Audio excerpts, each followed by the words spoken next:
Hello everyone. Last video में हमने string से रिलेटेड कुछ प्रोग्राम्स देखे थे। साथ में हमने उसमें लूप के कॉन्सेप्ट्स किस तरीके से यूज करते हैं, स्ट्रिंग के साथ हम फंक्शन को किस तरीके से यूज करते हैं स्ट्रिंग के। हमने जो data structures, basic data structures जो पढ़े हुए थे, उसमें हम लिस्ट को किस तरीके से अपने प्रोग्राम के साथ यूज कर सकते हैं, उन प्रोग्राम्स को देखा है ना। इसी सीरीज में हम कुछ और प्रोग्राम्स पर काम करेंगे इस वीडियो में। So let we start. हम एक प्रोग्राम लिखते हैं, जो प्रोग्राम है कि we have to write one program to remove the duplicate character from the given input stream, है ना। So suppose we are having this test case for the input as well as for the output. So with this, we can very clearly understand if you are given any string which is containing the duplicate data. Okay, so from that string we need to remove the duplicate only. जो भी आपके duplicate elements जो हैं हम उसको remove करेंगे, उसका केवल single बचेगा. So you can see this A B C D and here you can see only the single element is available there. Duplicate elements इसमें से remove हो गए. तो हम इसको किस तरीके से हमारे Python प्रोग्रामिंग में डील करेंगे? सबसे पहले number, we are assuming that we are having a dynamic input, है ना। तो हम एक स्ट्रिंग लेते हैं as a input.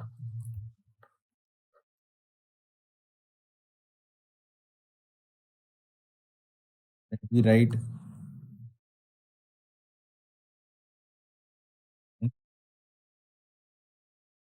what we need to do, we want to remove a data from the input string.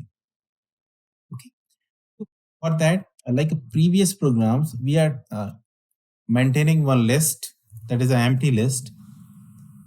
हम क्या करेंगे, इसके इंडिविजुअल कैरेक्टर्स को we will access for x in s, we will access the individual character in x, और हम उस individual character को हमारी जो लिस्ट हमने ली हुई है एम्प्टी लिस्ट, हम उसमें अपेंड करते जाएंगे।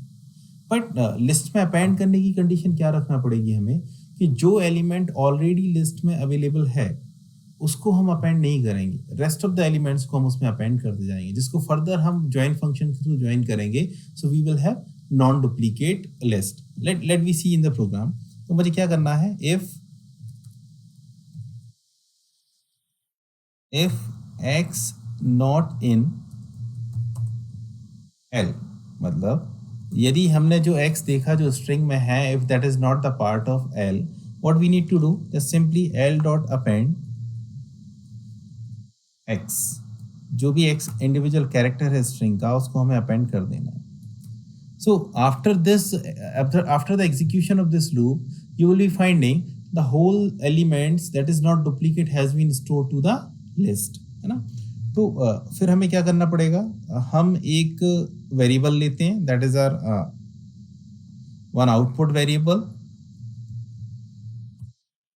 आउटपुट वेरिएबल में हम स्ट्रिंग को, सारे लिस्ट के सारे डेटा को स्ट्रिंग में कन्वर्ट करने के लिए हम इसको एक दूसरे के साथ कॉन्केटनेट कर देते हैं। किसके थ्रू करेंगे हम, जो ज्वाइन मेथड हमने पढ़ी है लास्ट वीडियो में। So when I will pass this L, when I will print this output,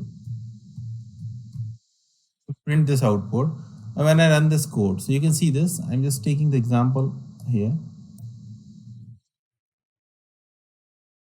When I run this code, can you see we are having the A B C D E F, which was our test case. So for the corresponding input, we are getting the expected output, है ना। तो ये जो program है हमने string से duplicate elements को remove करने के लिए किया है। Same logic you can apply for remove the duplicate element for anything. Fine, let me take one more example, that is very important example here. और इसकी एप्लीकेशन इस प्रोग्राम की एप्लीकेशन जो है, कई बार हमने TCS कोड बीटा में और TCS NQT में या NFTQ के एग्जामिनेशंस में देखी हुई है ना। So let me take another program here. It's like a concept of hashing that we are trying to convert it here. So you can see this program. In this program, we have to write a program to find the number of occurrence of each character present in the given string. इस string में जो भी character है, उस character की हमें count आपके सामने प्रिंट करना है ना। So that count need to be printed. अब हमें इसके काउंट प्रिंट करना है, यानी it is very much required to have the counting of individual character. तो हम किस तरीके से करेंगे, Now we will see the application of dictionary and string with the loops. तो अब देखिए, हम जब डिक्शनरी के कॉन्सेप्ट को और लिस्ट के कॉन्सेप्ट को, लूप के कॉन्सेप्ट को लगाएंगे तो we will be able to do this, है ना. So how will do this? So let we take same input here. We are having one input as input string here. Now what we need to do, we want to calculate the count. तो उस count को calculate करने के लिए हमें क्या करना पड़ेगा? सेम लॉजिक जो हमने लिया है कि फॉर आई इन एस, हमने इनपुट के कैरेक्टर को उठाया और हम एक एम्प्टी डिक्शनरी जो है यहाँ पर मेंटेन करके चलेंगे. डिक्शनरी के बारे में और भी चीजें डिटेल में पढ़ेंगे, बट यहाँ पर हमने जो बेसिक डिक्शनरी देखी थी हम उसका यूटिलाइजेशन कर रहे हैं और उसकी एप्लीकेशन यूज कर रहे हैं. So what we need to do, just like this list we will be checking क्या हमारा जो आई है वो इस डिक्शनरी का पार्ट है. So how we will check? I am taking the same code here.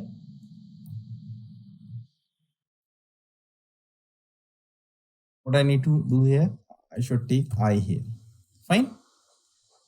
क्या वो डेटा ऑलरेडी डिक्शनरी में है? यदि वो डेटा ऑलरेडी में डिक्शनरी में है, it means it's key is present in the dictionary. So what I need to do, that corresponding key we have to increment a count. Suppose यदि कोई भी एक कैरेक्टर स्ट्रिंग का डिक्शनरी में है, इसका मतलब वो करस्पॉन्डिंग की है आपकी और वो दोबारा से हमें मिल रहा है, इसलिए हम उसमें काउंट में क्या कर रहे हैं, हम उसके इंक्रीमेंट कर रहे हैं. और यदि ये सिचुएशन नहीं है, इसका मतलब क्या है हमारे पास, we are having another case here. So else condition is what, we will be initialising our default dictionary with that particular data. Like जो भी स्ट्रिंग का कैरेक्टर है हम उसके काउंट को 1 से इनिशियलाइज कर देंगे. This process will be continue, है ना. ये प्रोसेस जो हमारी कंटिन्यू चलती रहेगी. और फिर हम क्या करेंगे, जो हमारे पास डिक्शनरी है ना, let I print the dictionary first in front of you all. So इससे आप क्लियर होगा कि किस तरीके से हमें आ रहा है, फिर हम उसके आउटपुट की साइड मूव करेंगे. So we run this code. When we run this code, can you see it is asking for the input? When you run this code, so can you see this here, A, B, C, A.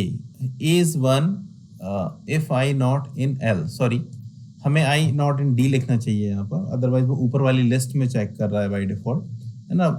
I run this code again. So what is here? Key error A. Just a minute, we have to check this. हमने देखा यहाँ पर I if I not in D, DI plus A. Okay, fine. Otherwise, this DI is equal to 1. We need to assign. A minute. That is DI plus 1 for I in S if I not in D, definitely, and DI is equal to DI plus 1, else this. So when I run this code again we are getting the key input if I not in D. Just a minute. For input that this is the string and D is equal to curly braces. Okay, fine. एक बात बहुत important है यहाँ पर ध्यान देने के लिए, हमने L लिया हुआ था. What this error is exactly saying to us, जब हम डिक्शनरी के की पर काम कर रहे हैं, डिक्शनरी के की को डील करने के लिए we should have values in the key. मैं अभी क्या चेक कर रहा हूं, I am finding I not in D, है ना. But what I should write here, dictionary dot keys. When I run this code again, you will be finding again that is a dictionary object has no attribute as a keys, so it should be written as a keys instead of key. Again the key error is there. Just a minute.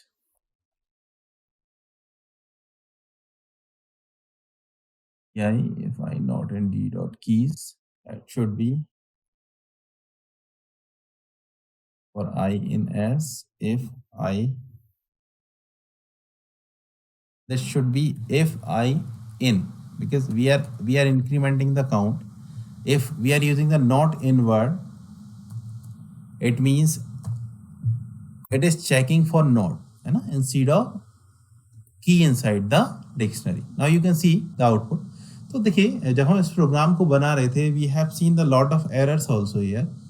So I always say to everyone that once you are able to understand the errors exactly, you will be debug your program very well. हमने देखा कि इस programme के through हमने एक dictionary create करी है जो कि कंप्लीटली काउंट कंटेन करके रखा हुआ है ना, तो हर हर कैरेक्टर का उसकी स्ट्रिंग से ये एक फ्रीक्वेंसी काउंट करके उसको डिक्शनरी में स्टोर कर रहा है। लेकिन अभी इस प्रोग्राम की हमारी टास्क जो है वो कंप्लीट नहीं हुआ है, क्योंकि whenever you refer for the hacker earth, hacker rank, leet code type के प्लेटफॉर्म्स को आप यूज करते हैं अपनी कोडिंग को करने के लिए और कॉम्पिटिटिव प्रोग्रामिंग करते हैं, या इवन आप टीसीएस कोड बीटा और एनक्यूटी वगैरह दे रहे होते हैं, तो वहां पर कुछ एरर्स होती हैं, जैसे कि उनमें से one of the important error is the presentation error. तो जो हम इनपुट और आउटपुट्स पर बात करते हैं, जिस तरीके से आउटपुट मांगा गया है, हमें हमें अपना आउटपुट उसी तरीके से देना पड़ेगा, because that is the requirement of the logic of the program, है ना। तो जब हम आउटपुट देख रहे हैं कि that is A3B4, but right now we are having the output in this term, okay, so we have to do some modification in the program to reach to the required output. क्या करेंगे हम? अब देखिए ये सारा का सारा data हमारे पास है जो वो डिक्शनरी में है ना। अब इस डिक्शनरी को हम ट्रावर्स करते हैं जिस तरीके से हमने सीखा था। फॉर सपोज हम इसकी की और वैल्यू पेयर्स को आउट करते हैं ना, इन कहाँ पर होगा वो की value pair? T dot items. हमने पढ़ा हुआ है टी डॉट आइटम्स फंक्शन का यूज क्या है, जिससे कि हम की और वैल्यू पेयर्स को निकालते हैं और उनकी टपल अनपैकिंग हम करते हैं। And what is important thing, we will be printing the key value pairs. किस तरीके से प्रिंट करना है हमें? हम तो कर्ली ब्रेसेस लेते हैं and we are having one dash, again curly braces, dot, we will be using the format method, और मैं उसमें की कॉमा वैल्यूज को पास कर रहा हूं, है ना। But see here, when I run this code again and take this input, you see this is the A3, we are able to reach this statement A3B4C3, है ना।